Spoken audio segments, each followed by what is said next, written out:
When you hear about slavery for 400 years, that sounds like a choice. Like, you was there for 400 years and it's all of y'all? You know, like, it's like we're mentally in prison. I like the word prison because slavery goes too direct to the idea of blacks. It's like slavery, Holocaust Jews, slavery is blacks. So prison is something that unites us as one race, blacks and whites being one race.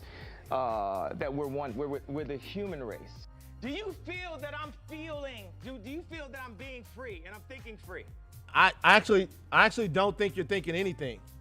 I think what you're doing right now is actually the absence of thought. And the reason why I feel like that is because Kanye, you're entitled to your opinion. You're entitled to believe whatever you want.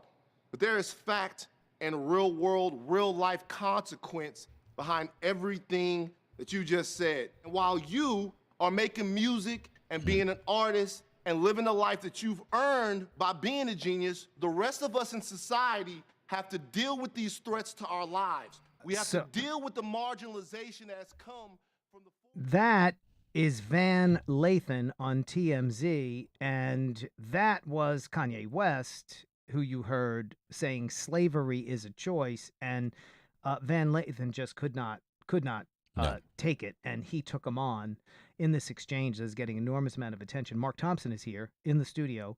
Make It Plain every morning, 6 to 9 a.m. here on Sirius XM Progress, and we're on the and I'm still here. We're on the internet TV. Still at work. We're on the online TV. Facebook, Twitter, and YouTube, folks. If you're listening, you can see Mike in the flesh. Trying to get There Mike we to are. do a There we video. are.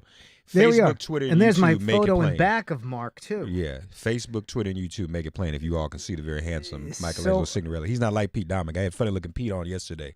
Funny looking Pete Dominic. So we got a handsome brother on today. So Mark, I brought you on because this whole Kanye West, like he's been acting out for the last several days and this whole thing, and he put on a Make America Great Again hat.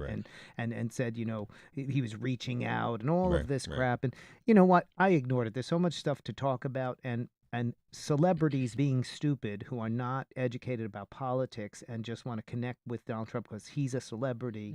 It is just it can bring you into a vortex of just, you know, unbelievable kind of you know, you don't get out of it. It's just a ridiculousness. I agree. But what he said last night, you say, has to be addressed. It has this to be issue addressed. of slavery, and he mentioned the Holocaust too, and he was almost saying the Holocaust is real, but slavery wasn't, or something like that. I think what he was trying to say, although it's a danger to try to explain what he said, it sounded like he didn't like.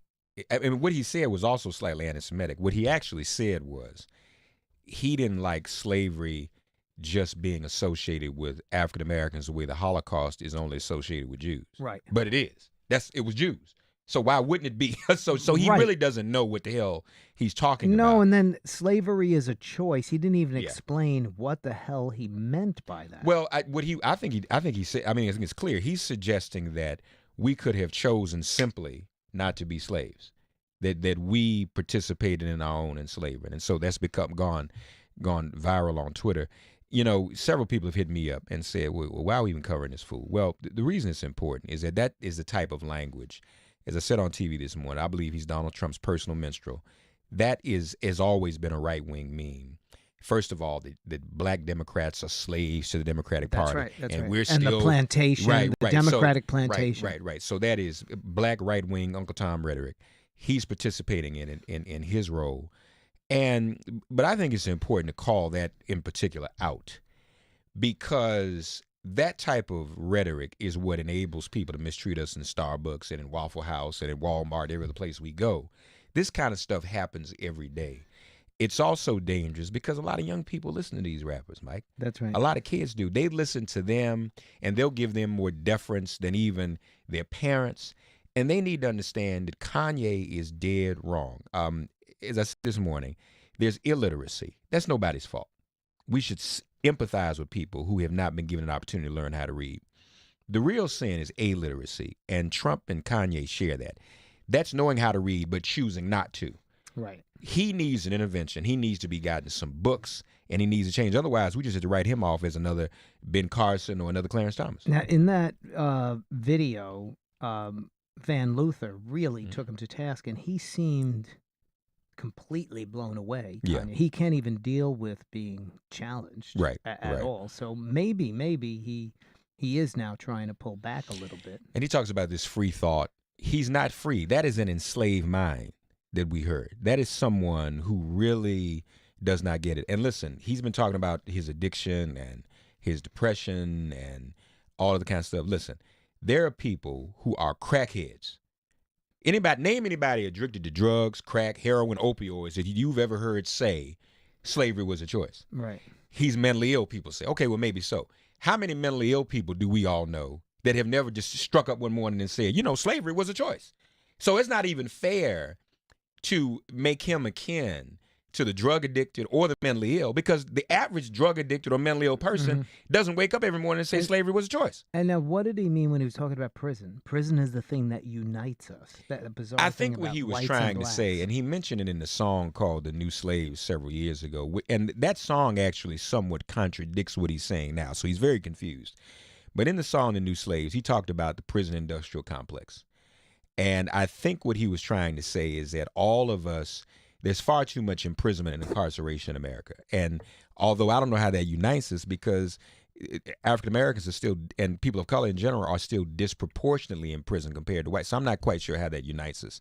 But I can only guess what he's trying to say. See, here's the problem too. And this goes to your point. We were talking about upstairs about why these people get play. It's important to call him out, but it's also important to use this time to remind everyone, especially young people, those of you who have young people riding home with you in the car now, those of you who are raising young people, even if they're not your biological children, all of us can touch young people some way, somehow.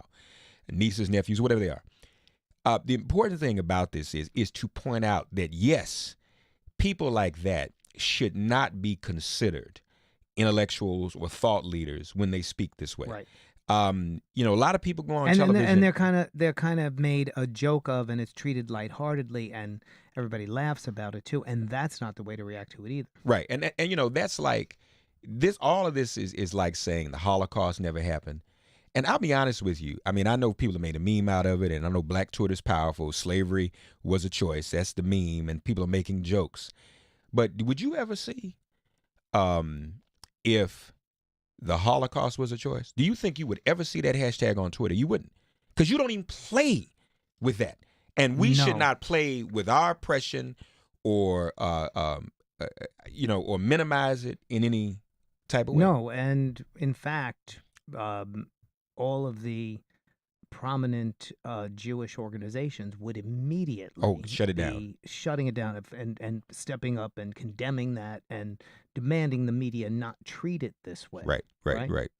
And so I just think it's important for those of us who are adults, who have an influence on young people's lives, to be in harmony and saying this is not something that should be said or discussed or dismissed. That it needs to be emphatically said. All of us who are adults, because young people are so influenced by these rappers, or ignored, right? Right, Because ignored, here we were saying, this whole Kanye thing. I mean, this was certainly over the last few days. Right, I'm not right, going to right. focus on it. These are celebrities who just want attention, this and that. But unfortunately, any other time, that other stuff when they're he does. putting out this kind of stuff, you have to take it on. And if he's doing it for publicity, then what do we do about his next record? So there's a conscious decision might need to be made.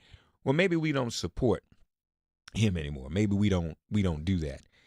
And because he would publicize his next release on the back of history, on the backs of our history. How does this affect his career? I mean, he has a wide following, and it's in the black community, it's among white people, it's among, it's an international following. So does it even hurt him? I think it will. And so we don't have to be too hypothetical about it. Let's use another example. Ben Vereen.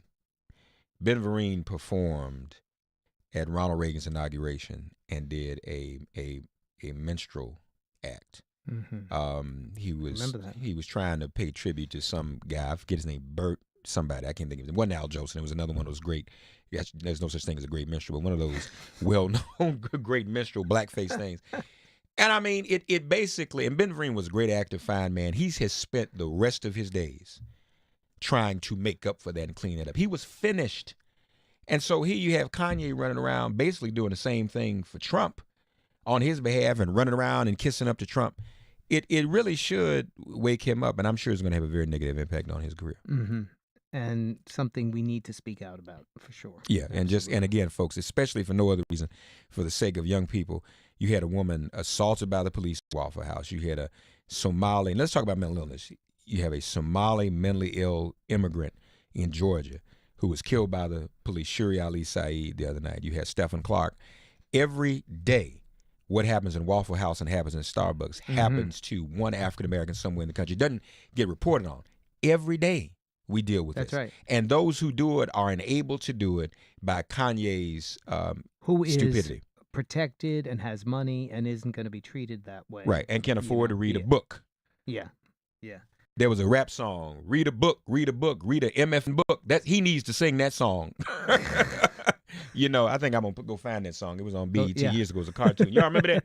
It was read a book, read a book. Kanye needs to read a book. Yeah. Then somebody needs to go to his house tonight, take the autobiography of Malcolm X and stand there and watch him read it. Mm-hmm.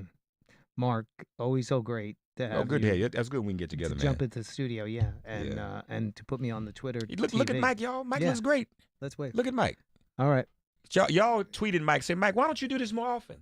That's what I'm trying to get him to do so people can see him. Oh yeah, you got to give more work to my producers to do that, right? Is he? You saw how quick I did that? You all saw me coming in? Took 5 minutes. That ain't more work. But it's worth it, man, because people want to see you from time to time. Great to have you. Thank you, man. Good to see you, buddy. Good my to man, see you. my man. Mark Thompson, Make It Plain, 6 o'clock Eastern Time every morning here on Sirius XM Progress 127. In a few minutes, Zach Ford is going to join us and talk about Think Progress, Donald Trump's ban on transgender people, and how... Oh, no, is it Gabe Ortiz that is joining us? That's right. Oh, it is Zach Ford. Okay. Donald Trump's ban on transgender people and how the administration has really screwed up in terms of implementing this and the repeated persecution of transgender rights, new documents shedding light on the closed-door dealings that brought the transgender military ban. He joins us in 2 minutes. The Michelangelo Signorile Show.